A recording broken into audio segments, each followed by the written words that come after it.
Hello, and welcome to the Redundancy Matters podcast, helping compassionate HR professionals managing redundancies who want to put people at the heart of the process. I'm your host, June Hogan, a qualified career coach and outplacement specialist with a background in HR and founder of outplacement services provider Wildwood Coaching. In this podcast, I'll be sharing my insights and experience from being on both sides of the redundancy table and from my years of experience supporting individuals after redundancy through outplacement support. Hello and welcome to today's episode of Redundancy Matters. I'm June Hogan, a career coach and an outplacement specialist with a background in HR. This podcast is all about helping HR professionals navigate redundancy with compassion and care, allowing you to put people at the heart of the process. In today's episode, I'm covering how to get buy-in for outplacement support when you are talking to the leadership team. Now, I know when redundancies are on the cards that budgets are tight because redundancies are often about reducing costs, and at the same time, emotions are also running high. And in the middle of all of that are the HR professionals, where you're expected to deliver a process that's legally compliant, that more often than not, the leadership team want it delivered quickly, efficiently, and at the same time, you want to make sure that people are at the centre of all of this. So I know it's a lot to deal with. So when you bring up the topic of outplacement support, which is something that isn't legally required but does cost money, you might get that kind of classic pushback. Well, why should we invest in people who are leaving? So today's episode will help you to answer that question and help you to make a strong business case to your leadership team. There really is a perception problem with outplacement support for some senior leaders. They seem to think that outplacement support is super expensive and that it's really kind of exclusive and reserved for executives in those kind of, high stake exits from employment. And certainly in my early career, that was the case. I remember there was this folder on the shelf in the HR director's office, and it was from a well-known outplacement provider. But only he knew what it was about, and only he was the one that would ever sign off outplacement support. And it was the kind of thing that was kind of spoken about in whispers.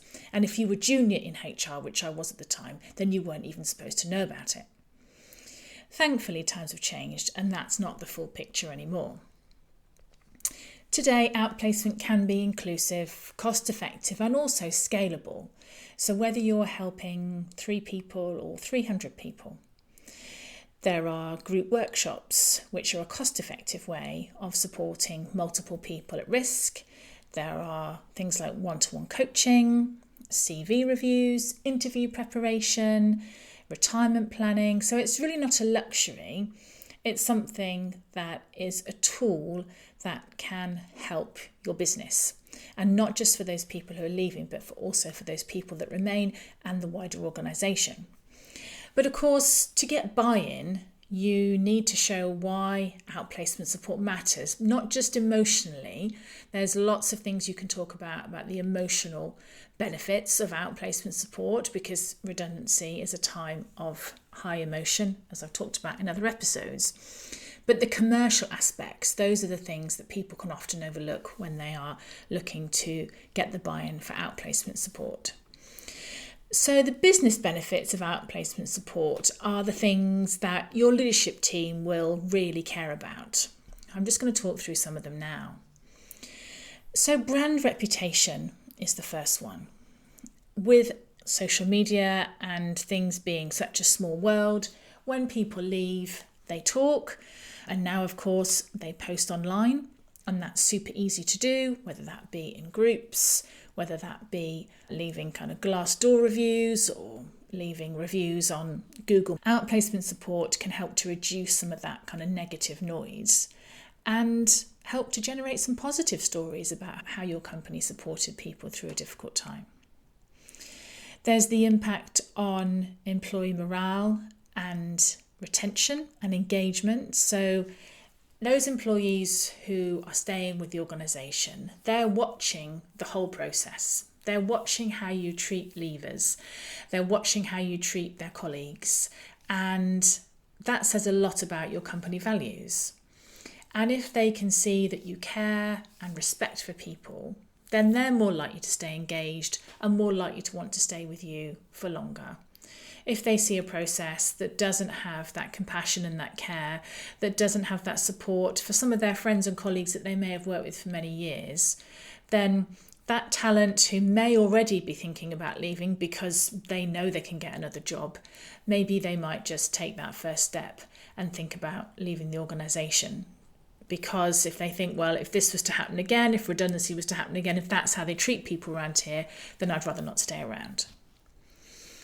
I remember working with during a restructure, and I was working with a colleague who I'd worked with for many years. I got to keep my job, but my colleague didn't. And I wanted to know that they were going to be okay. And I wanted to know that the support was there and that they would be all right after they left the organisation. That mattered to me, and I noticed how the process was handled, and I noticed how that individual was supported. So it really does make a difference, not to just those people who are leaving and taking up the offer of outplacement support, but also for those people who are staying. And outplacement support isn't just something reserved for people in senior roles anymore, thankfully. It's one of the reasons why I set up my business 6 years ago, because I wanted to make outplacement support more accessible for people in a wide range of roles.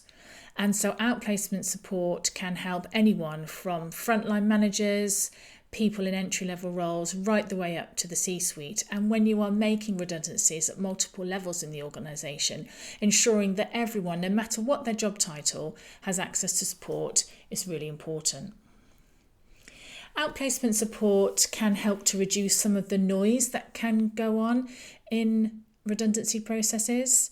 So, for example, it can help to reduce grievances, cut down on legal claims, and kind of save you hours of time managing employee relations fallout that can come with a redundancy process. So it's not kind of just nice to have, and it won't prevent a tribunal claim, but it can be used as mitigation.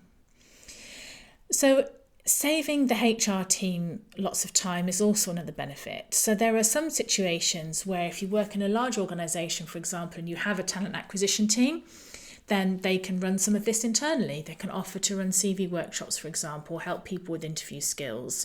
However, if you're a small HR team or a team of one and you don't have access to those resources, then it can be incredibly time consuming and conflicting. In fact, I remember being in a heated consultation meeting 1 minute with somebody, and the next minute, literally after the meeting, the same person asking me to take a look at their CV and asking if I could run an interview coaching session with them. So that's a lot to manage, both kind of practically, logistically and emotionally as well. And at the same time as managing the process, you're supporting people who are leaving. You're also being asked to focus on rebuilding the new organisation, supporting those people who remain, spending time with the line managers, figuring out how does the new organisation look and feel, how does it all fit together, where are the skills gaps, what support do they need, and all the stuff that goes with rebuilding after a restructure. So being pulled in so many directions really can be quite overwhelming for the HR function. So outplacement support helps to free up that time for the HR function to support people. And also one of the things that it's very difficult to do if you run this internally is to support people after they leave. Outplacement support, if you do it within the HR team or within the talent acquisition team, it is fantastic. But of course, once people leave, then the support isn't there. So how do you kind of present all of this to the leadership team and build that business case? So here are some tips from my experience, is to give an overview to people of what outplacement support actually includes. There are lots of people who don't even know outplacement support as an offer exists.